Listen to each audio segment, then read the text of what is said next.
Hello class, it's Sean Shetler here for CHRI 6360, New Testament Christology for Dr. Brian Gamble. And today we'll be reviewing the Foreword chapters 1 and 2 of Christology in the Making by James Dunn.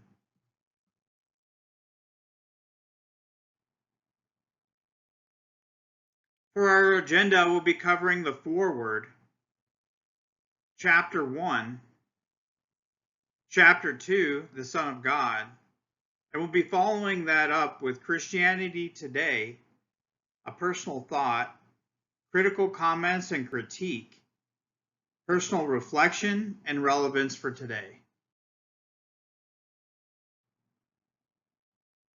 In the foreword of Christology in the Making, Dunn explains the origin story of his work and his earlier version of Christology in the Making from 1980. And he goes on in subsequent revisions after receiving criticisms and writes his second edition in 1996. The main thesis of Dunn's work contends that New Testament Christology reflects a dynamic and developmental process in which early Christian beliefs about Jesus' divine identity and incarnation emerged gradually rather than being explicitly present in Jesus' own self-understanding or in the earliest stages of the Christian faith.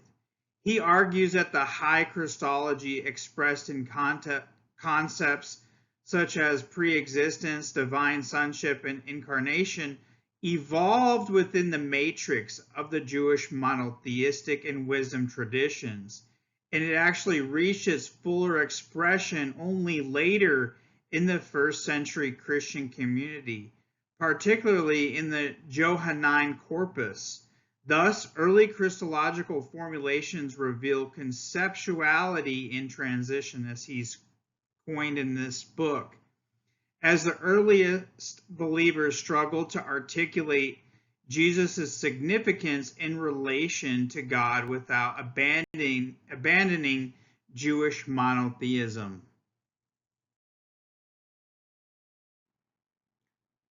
Part 1 of the foreword, Dunn admits that he minimized the role of the Gospel of John's Christology.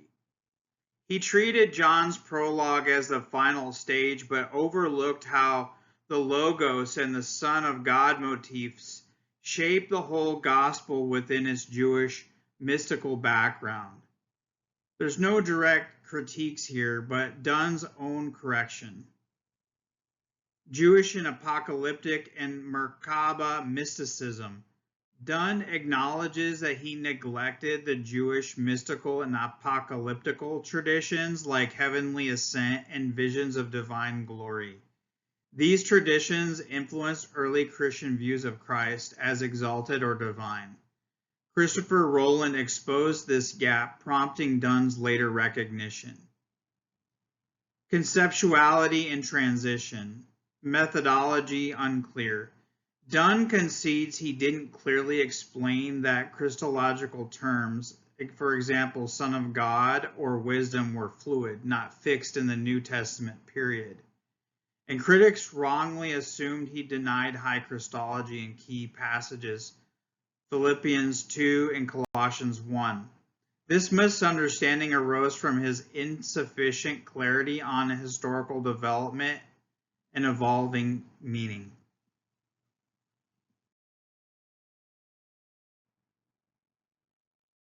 Further sections in the foreword, Greco-Roman religious influence and pagan parallels. And these critics were Holliday, Bauckham, and Hurtado. They argued that Dunn overlooked possible pagan influences, divine man myths, hero cults on Christian incarnation belief.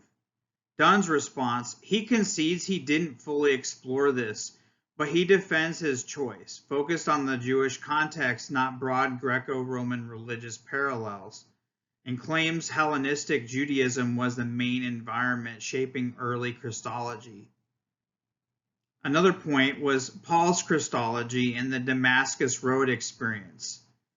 His critic was Seun Kim, who claimed that Dunn underplayed the decisive role of Paul's conversion and vision on the Damascus Road in shaping his high Christology. In Dunn's response, he admits more attention was needed, but warns that Kim actually overemphasizes a single event, blending distinct traditions such as Adam, wisdom, or Son of Man too simplistically. Another point is the strain on Jewish monotheism not fully recognized. Dunn's concession, he acknowledges that he did not fully see how Christians' claims, like for example John's Gospel, in its strained Jewish monotheism, prompting Jewish leaders to define orthodoxy more tightly post-70 AD. No direct critique noted. This is Dunn's own later insight, sharpened by engagement with apocalyptic and mystical Jewish thought. Point 7. Jewish wisdom tradition in Colossians 1:15 through 20. This was actually asserted by Dunn, who he said in general, and his general critics, Dunn downplayed the clear pre-existence of Christ in this Christ hymn, or this part of the hymn. Dunn does concede that and agrees that he left ambiguity on how Colossians uses Jewish wisdom motifs, whether as poetic personification or genuine divine pre-existence, and stresses this remains a complex transitional text that needs careful reading in Jewish theological context.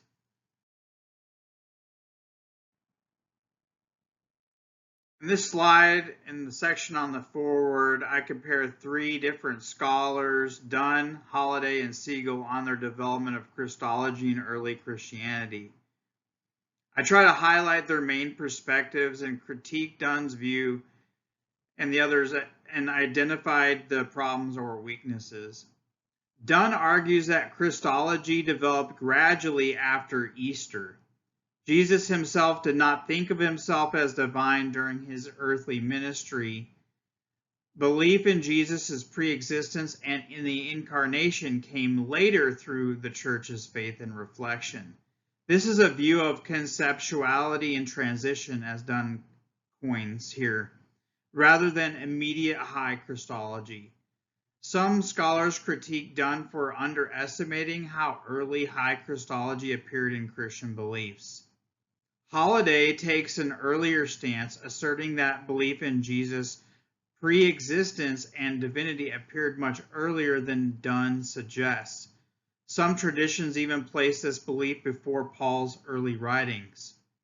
He critiques Dunn for downplaying early divine Christology, arguing Dunn overlooks pre-Pauline or early Christian evidence.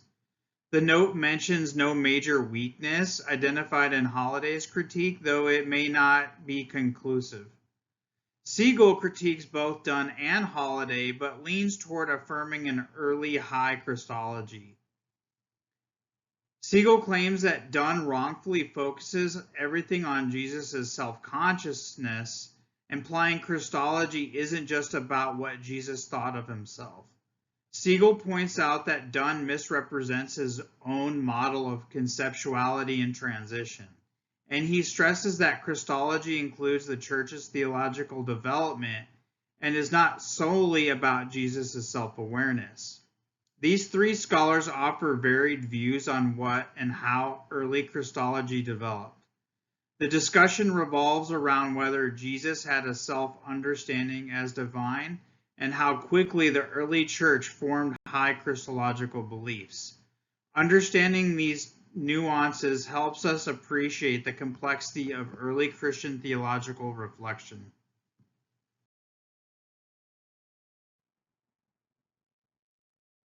For this slide, I break down scholarly positions on early Christology based on the foreword from Christology in the Making. Dunn is criticized for underestimating early high Christology evidence in Paul's letters and the Gospels. Bauckham challenges the view that divinity language only emerged later and argues for early high Christology. Hurtado highlights archaeological and textual evidence for early worship and challenges gradual development models. Rowland highlights symbolic and visionary aspects of Christology and stresses Jewish apocalyptic context influencing beliefs. And Kim focuses on the complexity of Jewish monotheism and its role in shaping early Christian beliefs about Jesus' divinity.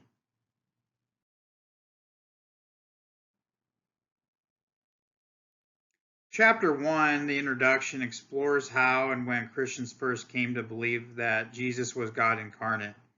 Dunn wants to uncover whether this belief originated with Jesus and his followers or developed later due to outside influences. He pins the historical versus the doctrinal. Rather than defending or attacking the traditional doctrine, Dunn aims to investigate how early Christian writings, especially the New Testament, expressed belief in Jesus. He asks the critical questions. What Jesus identified with a pre-existent divine being? Were early titles like the Son of God or Son of Man meant to imply incarnation? Approach. Dunn warns against imposing later doctrinal definitions like the incarnation myth onto New Testament texts. His goal is to let the New Testament authors speak for themselves in their historical cultural settings. The key thesis of the chapter is that the doctrine of the incarnation did not drop fully formed into Christian belief. Rather, it emerged gradually from the early Christian conviction that in Jesus, God's presence and purpose were uniquely embodied. To understand this development, we must let the New Testament writings speak in their own voice, without forcing them later into theological categories onto them.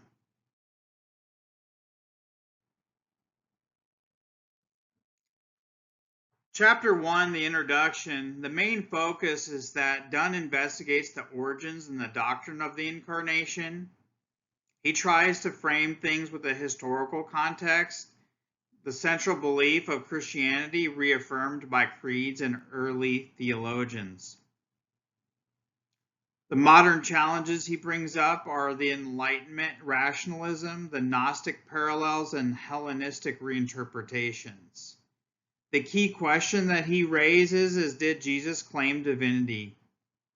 Was the incarnation original or adopted from culture? Dunn's method is the historical critical New Testament study and avoids imposing later doctrinal definitions. The scope of his inquiry is New Testament terms such as Son of God, Son of Man, Wisdom, Logos, Spirit, and Adam.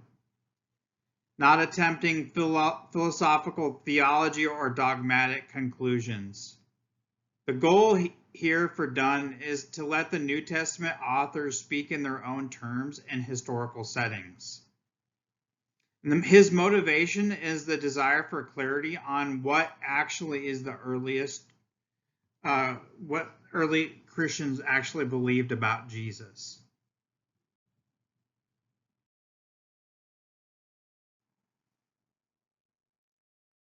The title Son of God in the first century did not inherently imply divinity or pre-existence.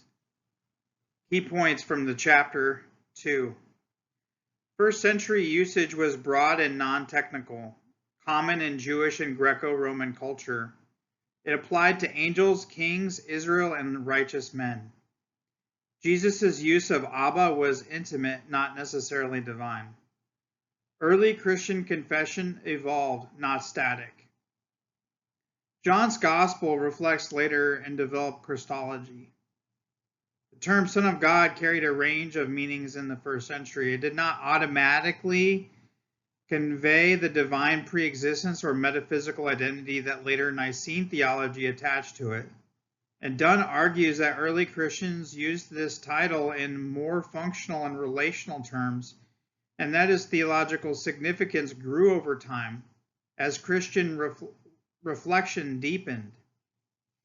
First century usage of the term was fluid. It could refer to many different figures, not just divine beings.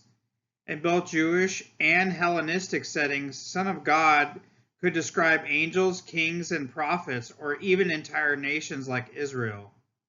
And Jesus' use of the word Abba reveals a unique, intimate relationship with God, but doesn't automatically imply divine ontology. Early Christians used Son of God to express Jesus' mission, favor with God, and eschatological role, not necessarily divinity. And John's Gospel, while strongly affirming Jesus' divine identity, represents a later theological development, not the original usage.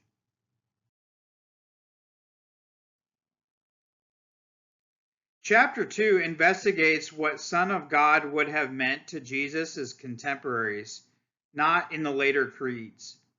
James Dunn warns against reading the Nicene theology back into New Testament usage. He surveys uses of Son of God across the Hellenistic, Jewish, and early Christian sources. In Greek culture, applied to heroes like Hercules, philosophers like Plato, emperors like Caesar Augustus. In Jewish thought, it was used for Israel, Davidic kings, angels, and even righteous individuals. And Jesus' unique address of God as Abba suggests a deeply personal relationship, but according to Dunn, it doesn't prove he saw himself as divine. Dunn critiques efforts to use the fourth Gospel of John to reconstruct Jesus' self-understanding, and he actually argues it reflects a post-Easter theological reflection, not Jesus' own claims. Ultimately, James Dunn's view is that the title Son of God developed in meaning over time, and it was a beginning as a way to express intimacy and an eschatological mission, and not metaphysical divinity.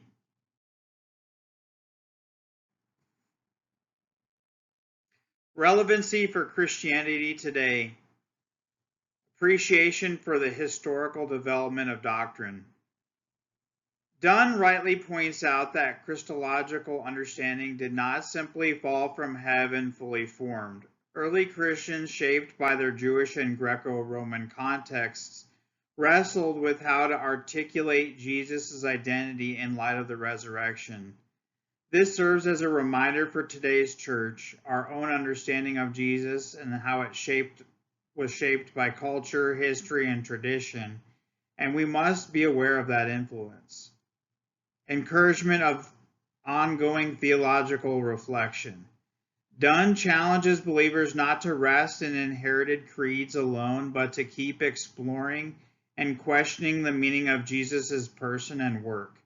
Especially in a postmodern or pluralistic society, Christians are called to re-express the truth of Christ in a fresh and faithful way, rooted in Scripture but mindful of present challenges. Recognition of the Jewish roots of the Christian faith.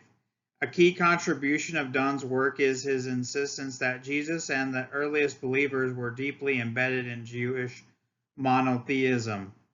Modern Christians must not forget this heritage.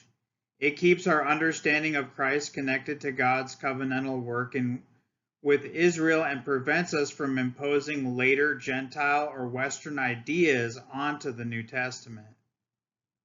Now for a personal thought, my position. While Dunn's historical insights are helpful, I personally hold that early high Christology was not a later development. Instead, I feel that it was present from the very beginning, as seen in Paul's letters and early worship.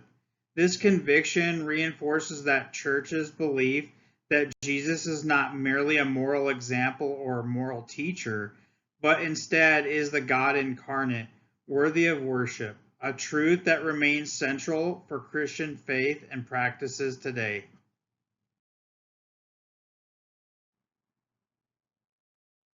Critical comments. Strengths of Dunn's thesis. Careful historical method emphasizing Jewish monotheism. Valuable reminder that early Christian belief emerged within a Second Temple Jewish context. And it highlights the real struggle of early church in articulating Jesus' divine status. However, here are some points of concern or critique. Dunn underestimates the evidence for high Christology in the earliest Christian sources, Philippians 2:6 through 11, Colossians 1:15 through 20, and 1 Corinthians 8:6. Dunn assumes too sharp a division between the historical Jesus and the post-Easter belief. He neglects the devotional and worship practices as emphasized by Hurtado and Bauckham that reflect early belief in Jesus' divine identity. And Dunn fails to adequately explain why Jewish monotheists would so rapidly include Jesus within the unique divine identity, as Bauckham asserts.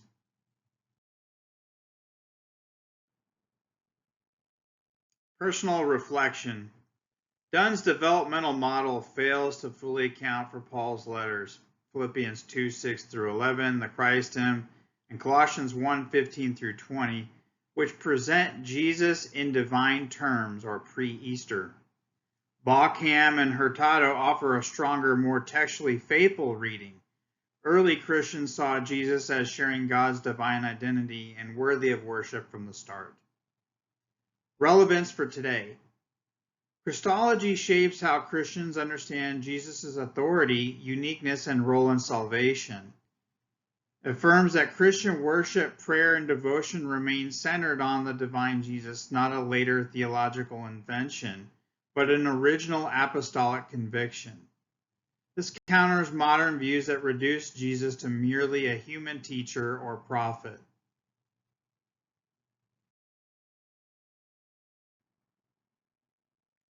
Thank you for watching this presentation. I hope you enjoyed it. I hope you have a great week, and God bless.